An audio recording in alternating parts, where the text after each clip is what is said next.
बिस्मिल्लाहिर्रहमानिर्रहीम। अस्सलाम वालेकुम बच्चों, उम्मीद है आप खैरियत से होंगे।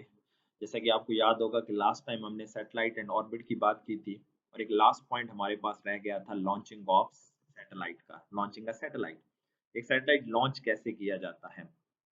सबसे पहली चीज़, जैसे मैंने आपको बताया था कि भई सैटेलाइट को कोई इंजन वगैरह नहीं चाहिए होता घूमने के लिए, बस उसको एक ख़ास पोज़ीशन रिक्वायर्ड होती है। जिस पर आप उसको लॉन्च करें, जिस पर आप उसको ज़मीन के अराउंड घुमाना शुरू कर दें ताकि उसे नेसेसरी सेंटीपिटल फ़ोर्स मिले और वो कंटीन्यूअसली मूव करता रहे। तो सबसे पहली चीज़ जो इम्पोर्टेंट चीज़ है वो ये होता है कि हम सैटेलाइट को ज़मीन से लॉन्च नहीं करते। क्या किया जाता है कि रॉकेट की मदद से सैटेलाइट को एक रिक्वायर्ड पोज़ीशन तक पहुँचाया जाता है। जिस पॉइंट पर आप चाहते हैं वो सैटेलाइट ज़मीन के अराउंड घूमे, इस रिक्वायर्ड पोज़ीशन तक आप सैटेलाइट को वहाँ तक पहुँचा देते हैं। रॉकेट की मदद से पहुँचाने के बाद फिर क्या किया जाता है, उस सैटेलाइट को लाइक अ प्रोजेक्टाइल लॉन्च किया जाता है। आपको याद हो तो हमने फर्स्ट ईयर में पढ़ा था कि एक प्रोजेक्टाइल होता है, हॉरिज़ॉन्टल प्रोजेक्टाइल होता है। हम उस सैटेलाइट को ज़मीन के साथ लॉन्च करेंगे parallel to the earth surface. ज़मीन के कैसे लॉन्च करेंगे? Parallel to the earth surface. हमने सैटेलाइट को पहले रिक्वायर्ड पोज़ीशन तक पहुँचाया, फिर वहाँ जाकर सैटेलाइट को लाइक अ प्रोजेक्टाइल लॉन्च किया। अब यहाँ जो इम्पोर्टेंट चीज़ है, वो हमारे पास है कि हम किस स्पीड के साथ लॉन्च करें। अब यहाँ 3 कंडीशंस हो सकती हैं। सबसे पहली कंडीशन, लो स्पीड। अब हर सैटेलाइट को सेंट्रीपिटल फ़ोर्स एक सर्टेन पोज़ीशन पर एक सर्टेन वेलोसिटी चाहिए ज़मीन के अराउंड घूमने के लिए। अगर मैंने रिक्वायर्ड स्पीड से कम स्पीड दी है सैटेलाइट को, तो सैटेलाइट क्या करेगा? ग्रेविटी के इन्फ्लुएंस के अंडर आएगा। आपने उसको एज़ अ प्रोजेक्टाइल लॉन्च तो किया, लेकिन वो आगे जाने की कोशिश करेगा ड्यू टू इनर्शिया, बट वो ग्रेविटी के इन्फ्लुएंस में आ जाएगा। ग्रेविटी स्ट्रॉन्ग होगी और वो क्या करेगा, वो आपको नज़र आ रहा है यहाँ पर इस पाथ को फ़ॉलो करते हुए ज़मीन की सरफेस के ऊपर फ़ॉल कर जाएगा और वो ज़मीन के अराउंड नहीं घूम पाएगा। सिमिलरली अगर मैं रिक्वायर्ड स्पीड से उसको ज़्यादा स्पीड दे देता हूँ, तो क्या होगा? वेरी हाई स्पीड से पे वो ग्रेविटी को ओवरकम करके एस्केप कर जाएगा। लाइक दिस आप ये देखें, हमने इसको ज़्यादा स्पीड से लॉन्च किया, बहुत ज़्यादा स्पीड दे दी, क्या हो गया? वो आपके पास क्या होगा? ग्रेविटी को एस्केप करके कहीं बाहर चला जाएगा। वो लाज़िमी बात है उसके अंदर इतनी एनर्जी है कि वो ग्रेविटी को ओवरकम कर ले, तो ग्रेविटेशनल फील्ड से ही वो बाहर कहीं चला जाएगा।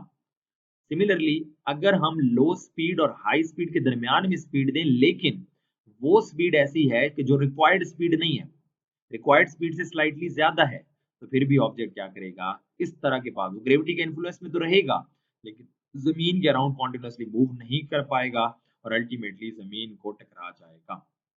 तो इम्पोर्टेंट थिंग ये है कि हमें एक स्पीड एडजस्ट करनी पड़ेगी, एक स्पेसिफिक वेलोसिटी देनी पड़ेगी, जिससे हम उसको लॉन्च करेंगे। अब ये कहाँ से मिलती है? ये हम अगले अगले टॉपिक में देखेंगे कि इसकी प्रॉपर कैलकुलेशन होती है। एक सैटेलाइट को एक पॉइंट सर्टेन पोज़ीशन पर लॉन्च करना है, तो एक सर्टेन वेलोसिटी देंगे। तो अगर हम उसको रिक्वायर्ड वेलोसिटी देंगे, तो उससे क्या होगा? वो ज़मीन के around as a projectile continuously move करता रहेगा।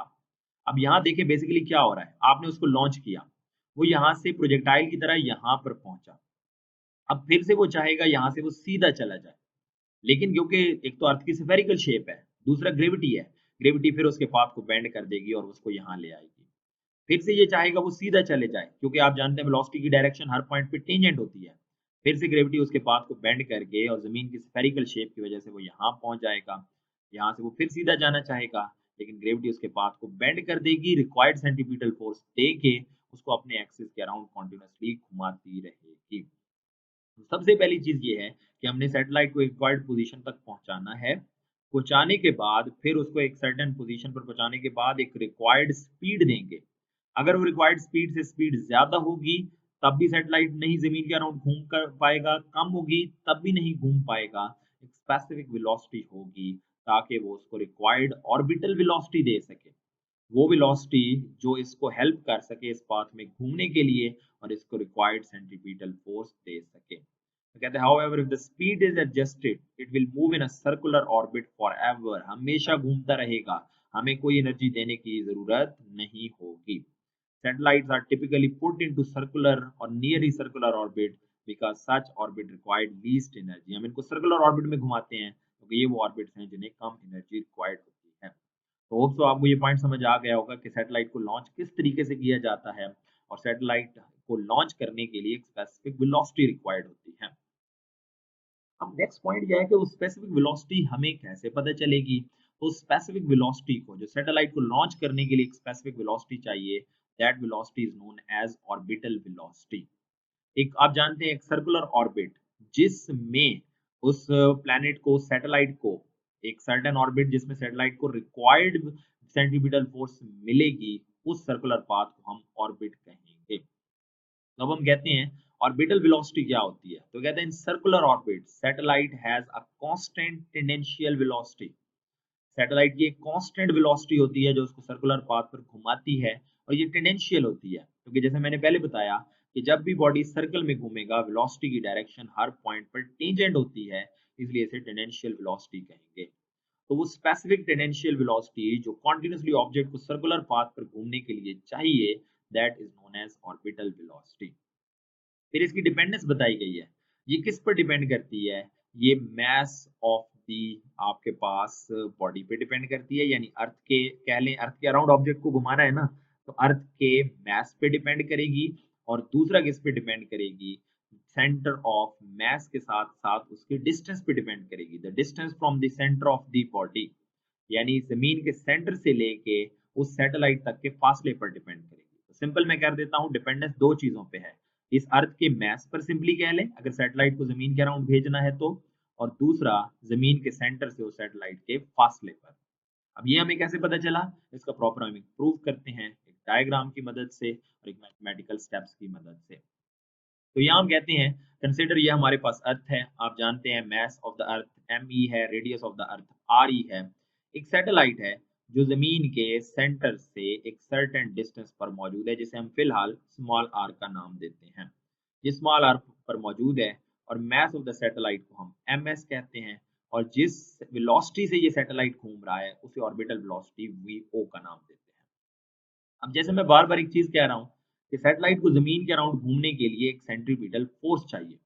तो ये सैटेलाइट जमीन के अराउंड जब घूमेगा तो इसे क्या चाहिए होगी? सेंट्रीपिटल फोर्स चाहिए।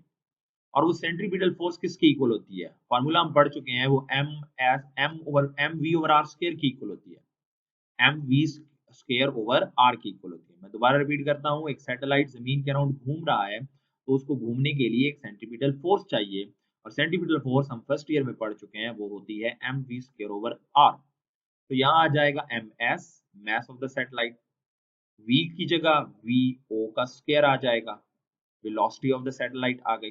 ठीक होगी बात। और जमीन के सेंटर से इसका फासला हमने लिया है r, तो ये आ गया r, ये m v square over r, ये हमारे पास सेंटीपिटल फोर्स आ गई। अब पॉइंट ये आता है ये सैटेलाइट को नेसेसरी सेंटीपिटल फोर्स दे कौन रहा है? तो इस सैटेलाइट को necessary centripetal force force of gravity दे रही है, और न्यूटन ग्रेविटेशन लॉ के मुताबिक उसकी वैल्यू होती है GMM over are square, GMM over are square. तो यहाँ आ जाएगा GMME mass of the Earth into next आएगा mass of the satellite MS, और इनका आपस में फासला कितना आ जाएगा? R स्क्वायर आ जाएगा। तो ये हमें सेंट्रीपिटल फोर्स मिल गई, और सेंट्रीपिटल फोर्स मिल कहां से रही है? फोर्स ऑफ ग्रेविटी से मिल रही है। तो इट मींस इस सैटेलाइट को जमीन के अराउंड घूमने के लिए सेंट्रीपिटल फोर्स कौन दे रही है? Force of gravity. लिहाजा इन दोनों की मैग्नीट्यूड आपस में क्या होनी चाहिए? बराबर होनी चाहिए। नेक्स्ट स्टेप आप देख सकते हैं कि centripetal force is provided by gravitational force, therefore centripetal force is equal to gravitational force, ms v naught square over r is equal to gme ms over r square। ये दोनों values जो है ये हमने यहाँ पर पुट कर दी। यहाँ आप देख सकते हैं ms से ms कैंसिल हो गया, एक r से r कैंसिल हो गया, तो बचा क्या? v नॉट स्क्वायर बच गया इस साइड पे, और यहाँ बन गया gme ओवर r के इक्वल। दोनों तरफ स्क्वायर रूट ले लें तो v not is equal to gme over r whole square root आ गया। अब इस इक्वेशन के मुताबिक आप देख सकते हैं कि orbital velocity mass of the अर्थ पे डिपेंड कर रही है और जमीन के सेंटर से फासले पर डिपेंड कर रही है। And according to this equation v not is inversely related to 1 over square root of r। ऐसा है या नहीं है बच्चों? v is inversely related to 1 over square root of r। इसका मतलब जो सैटेलाइट जमीन के करीब होगा, जिसका जमीन के सेंटर से फासला कम होगा, उसके लिए ऑर्बिटल स्पीड ज्यादा, और जैसे जैसे जमीन से वो दूर होता जाएगा तो ऑर्बिटल स्पीड क्या होती जाएगी, बढ़ती जाएगी। यहाँ एक इम्पॉर्टेंट चीज है कि यहाँ जो आपके पास ऑर्बिटल वेलोसिटी है वो मास ऑफ द सैटेलाइट पर डिपेंड नहीं कर रही। यहाँ तक बात क्लियर। अब एक और पॉइंट देखते हैं। इस अगर स्मॉल आर को देखें तो हम यहाँ पर कहते हैं कि अगर above the earth surface distance लें सैटेलाइट का तो उसे हम एच कहेंगे, हाइट ऑफ द सैटेलाइट। जमीन के सेंटर से फासला, सेंटर से सरफेस तक का फासला रेडियस ऑफ द अर्थ है आर ई। तो आप ये देख सकते हैं कि जमीन से सेंटर से सरफेस तक का फासला क्या आ चुका है, वो आ चुका है आर ई प्लस एच के इक्वल। इस इक्वेशन में हम क्या पुट करते हैं, इस इक्वेशन में हम इस v not is equal to G M over R whole's के रूट के लिए स्मॉल r की जगह ये वैल्यू पुट कर देते हैं, जो कि हमारे पास है G M E over F R plus H के इक्वल है, आर ई प्लस एच के इक्वल है। यहाँ वो ये चीज कहता है कि as the speed decreases due to height we may have a certain orbit, such orbits cover complete trip in it।